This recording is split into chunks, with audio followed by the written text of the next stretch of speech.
নমস্কার বন্ধুরা, ঝর্ণা ঝুমা কিচেনে সবাইকে স্বাগত। আজ আমি কাঁচা আলু আর আটা দিয়ে দারুণ একটা রেসিপি শেয়ার করব, যেটা আপনি সকালে বিকেলবেলা তৈরি করতে পারেন, ডিনারও তৈরি করতে পারেন, সকালবেলা ব্রেকফাস্টও তৈরি করতে পারেন। একটা কাঁচা আলু দিয়ে আর আটা দিয়ে সম্পূর্ণ নিরামিষ আমি তৈরি করব। যে কোনো নিরামিষ দিনে আপনারা এই রেসিপিটা তৈরি করে নিতে পারেন। তো চলেন কিভাবে আমি এই রেসিপিটা তৈরি করেছি সেটাই এখন আপনাদের সাথে আমি শেয়ার করব। সেই জন্য দেখেন এখানে আমি আটা নিয়ে নিয়েছি, আর এখানে 2 কাপ আটা আছে। তা এখন আমি আটাটা মেখে নেব। দিয়ে দিলাম নুন। এখানে আপনারা আটার জায়গায় কিন্তু ময়দাও নিতে পারেন। আর দিয়ে দিলাম সামান্য চিনি। এখন জল দিয়ে আমি আটাটা ভালোভাবে মেখে নেব।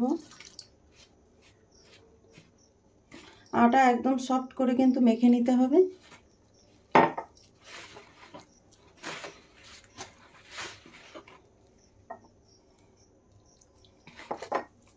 দেখেন খুব ভালোভাবে কিন্তু মেখে নিতে হবে আটা।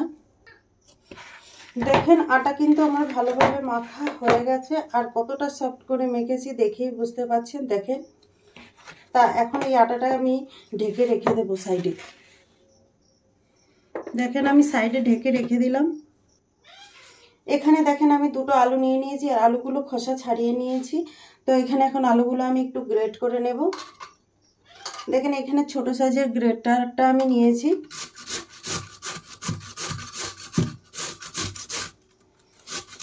এইভাবে আলুগুলো কিন্তু গ্রেট করে নিতে হবে। দেখেন কতটা ছোট ছোট করে গ্রেট করা হচ্ছে।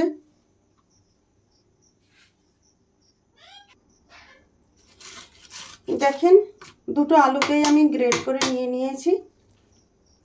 আর এখন এই গ্রেট করা আলুগুলো আমি এখানে জলের মধ্যে নিয়ে নেব। নিয়ে ভালোভাবে কিন্তু আমি ধুয়ে নেব। 2বার করে এরকম জল পাল্টে পাল্টে কিন্তু আমি ভালোভাবে ধুয়ে নেব।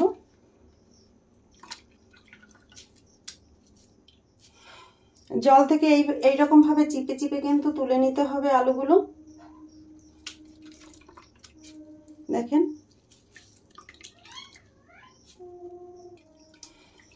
দেখো এই 2বার আমি ধুয়ে নিচ্ছি, আর এইভাবে চিপে নিতে, বা জলটা দেখে অনেক পরিষ্কার হয়ে গেছে। এখন দেখেন গ্রেট করা আলুগুলো কিন্তু আমি ভালোভাবে জল চিপে নিয়ে নিয়েছি, আর একদম ঝরঝরে করে নিয়ে নিয়েছি এখানে। এখন এই গ্রেট করা আলুর মধ্যে আমি দিয়ে দেব আদা। আদাটাকেও আমি গ্রেট করে দেব একটু। আপনারা চাইলে কিন্তু এখানে পেঁয়াজ রসুনটা দিতে পারেন। আমি যেহেতু নিরামিষ করছি সেই জন্য আমি আদা দিয়েই করছি। দিয়ে দিলাম টেস্ট হিসাবে নুন, আর দিয়ে দিলাম চিলি ফ্লেক্স। গোলমরিচের গুঁড়ো দিয়ে দিলাম, দেখেন গোলমরিচ বা কালো মির্চি। দিয়ে দিলাম সামান্য গরম মশলা গুঁড়ো, ধনে গুঁড়ো। এখন এই সব উপকরণগুলো আমি একসাথে ভালোভাবে মিশিয়ে নেব। আর আমি কিন্তু এগুলো চামচ দিয়ে মেশাচ্ছি, আপনারা চাইলে কিন্তু হাত দিয়ে ভালোভাবে মিশিয়ে নিতে পারেন। দেখেন আমার কিন্তু আলু ভালোভাবে মেশানো হয়ে গেছে। আলু মেশানো হয়ে গেছে, আলুগুলোকে এখন আমি সাইডে রেখে দেব। দেখেন কত সুন্দর করে আমি মিশিয়ে নিয়ে নিয়েছি। আটাটা ঢাকনা উঠিয়ে দেখে নেব। দেখেন খুব ভালোভাবে কিন্তু আটা সেট হয়ে গেছে। এইখান থেকে এখন আমি সামান্য লেচি কেটে নিয়ে নেব। দেখেন নিয়ে নিয়েছি। শুকনো আটা দিয়ে একটা রুটির মতো আমি বানিয়ে নেব। একদম পাতলাভাবে কিন্তু বেলে নিতে হবে। দেখেন খুব সুন্দর করে কিন্তু আমি বেলে নিয়ে নিচ্ছি। দেখেন এর থেকেও কিন্তু আরেকটু পাতলা করতে হবে। দেখেন একদম পাতলা করে বেলে নিয়েছি। আর রুটিটা আপনারা যতটা বড় করতে পারবেন ততটাই বড় করবেন।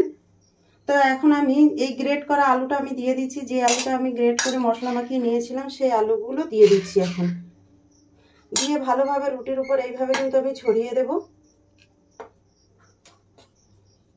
দেখেন এইভাবে কিন্তু ছড়িয়ে দিতে হবে।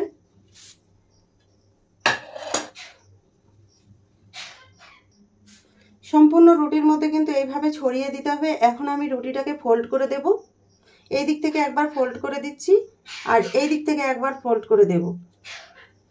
সাইড থেকেও একটু ফোল্ড করে দেব এইভাবে।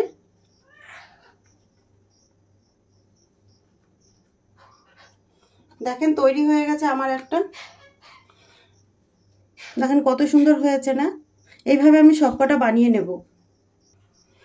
এখানে দেখেন আমি আরো একটা রুটি বেলে নিয়েছি, তো এই রুটিটাকেও আমি এইভাবে ভাঁজ করে দিয়ে নেব। দেখেন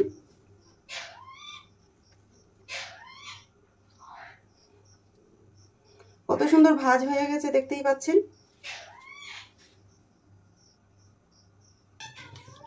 ফ্রাই প্যানে আমি তেল দেখেন গরম করে নিয়ে নিয়েছি। এখন আমি এই মোগলাই পরোটাগুলো দিয়ে দিচ্ছি।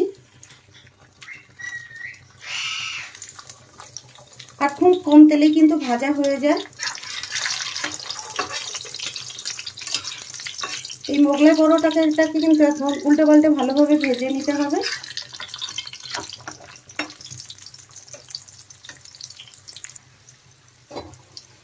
এখন অন্য সাইড একটু পাল্টে দেব। দেখেন এই সাইডটা কিন্তু ভালোভাবে ভাজা হয়ে গেছে। দেখেন মোগলাই পরোটাটা ভালোভাবে ভাজা হয়ে গেছে, আমি তুলে নিচ্ছি। এখন এইভাবে সব পরোটাগুলো আমি ভেজে নেব। আরো একটা পরোটা আমি ভেজে নিচ্ছি।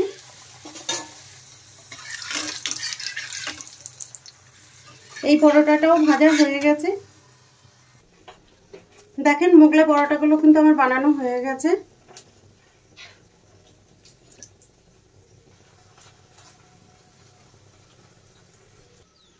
তৈরি হয়ে গেছে আটা দিয়ে মোগলাই পরোটা। এই রেসিপিটা যদি আপনাদের ভালো লাগে তাহলে আমার চ্যানেলটাকে সাবস্ক্রাইব করবেন, লাইক করবেন, কমেন্ট করবেন আর অবশ্যই শেয়ার করবেন।